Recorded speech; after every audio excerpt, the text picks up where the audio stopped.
Hello, Ruthie Renee with Quantum Field Trips. Another day, day 13, in fact, of 31 days of letting go. Spring cleaning for the mind, body, and soul.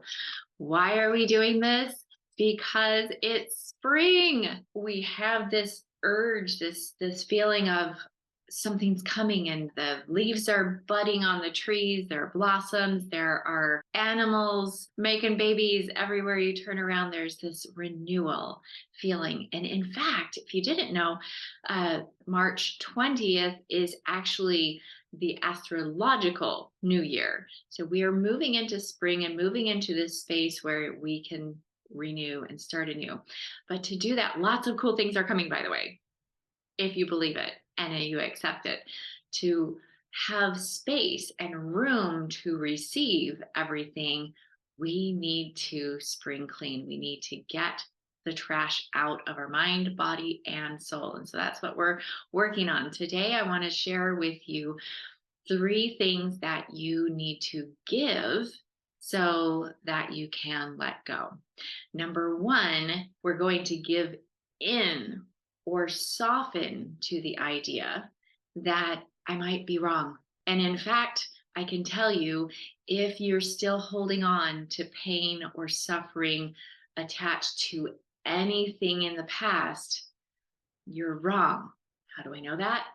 Because if your thinking was correct completely, if you were seeing things completely clearly through a lens of love, you would have already let go. It's natural. It's what our bodies want to do. This doesn't feel good. This doesn't align with truth. And so we let it go. It's just natural, simple. And the more you take on this process, the easier and faster it will be. Soften to the idea that I don't have to be right all the time. And there's something wrong with my thinking, my belief system, my attachment, my perception, whatever it is, so that you can let it go. Number 1, soften. Give that softening. Give up the idea that you have to be right all the time.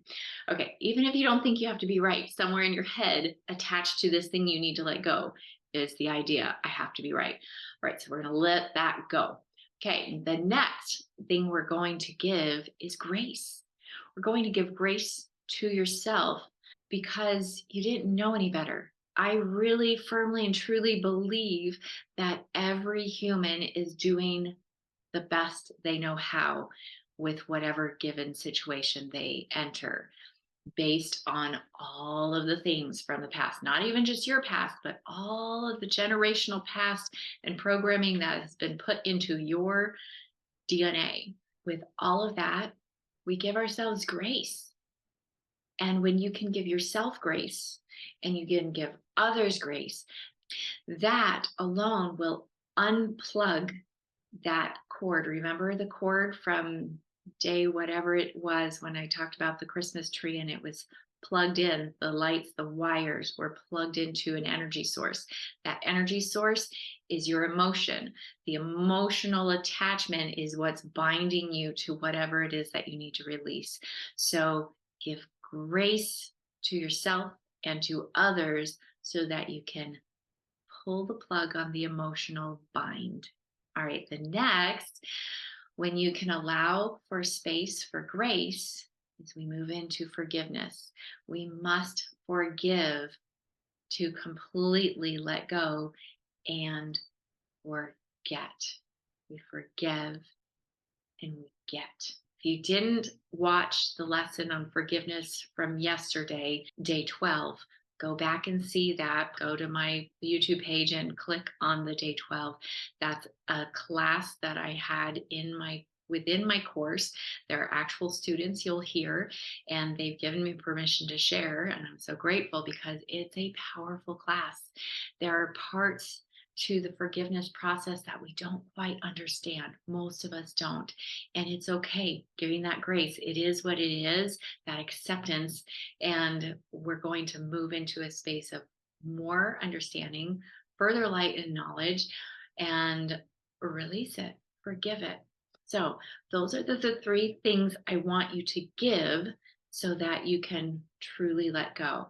Come back tomorrow because Tomorrow is where we really start to get in deep and do the process of letting go. It's simpler than you think. However, the first few times or when there's something really big that feels heavy, it can take some time and effort. And that's all we're asking for is some time and effort and attention to this process. And we'll go into greater detail over the next few days. So I will see you tomorrow. When something is helpful, we want to share it, right? We want the best for others, the people that we love. And so if this is helpful for you, I hope that you share it with someone you love. Thanks for watching. Have a great day.